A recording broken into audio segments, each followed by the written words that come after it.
فرض صحیح ہے پڑھنے کے بعد آپ سنتیں پڑھ لیا کریں، مختصر پڑھ لیا کریں. تراویح کی پہلی رکعت میں مل جائیں یا 2 رکعتیں رہ جائیں تو وہ بعد میں تراویح پڑھ لیا کریں، سنتیں پہلے پڑھنی چاہیے.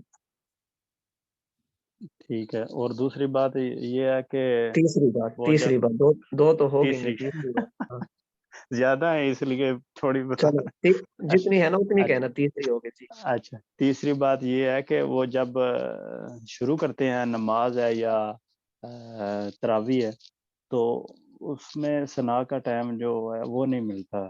ٹھیک ہے، کوئی وہ مسئلہ نہیں ہے. بس ساتھ جب امام قرات شروع کرے تو آپ خاموش ہو جائیں بس. ٹھیک ہے.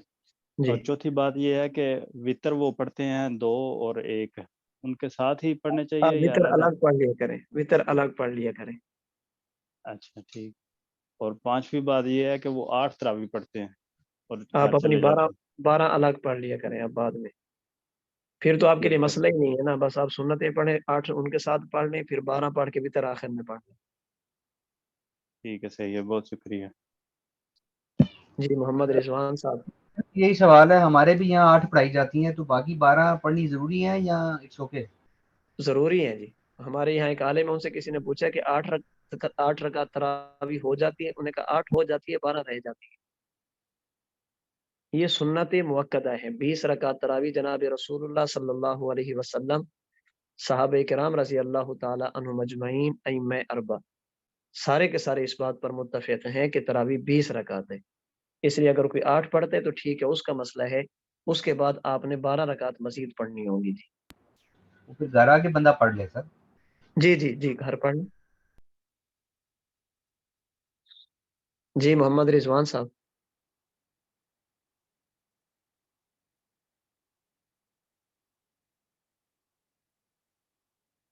عبدالستار صاحب.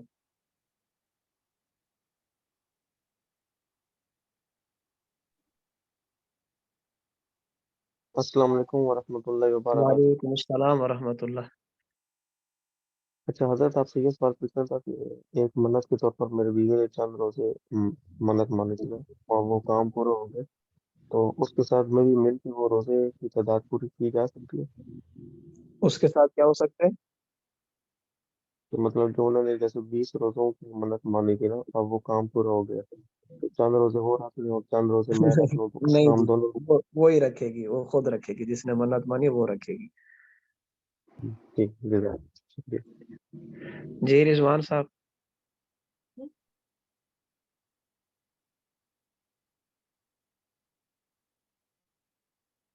محمد رضوان صاحب آپ اپنا مائک آن کریں اور بات کریں.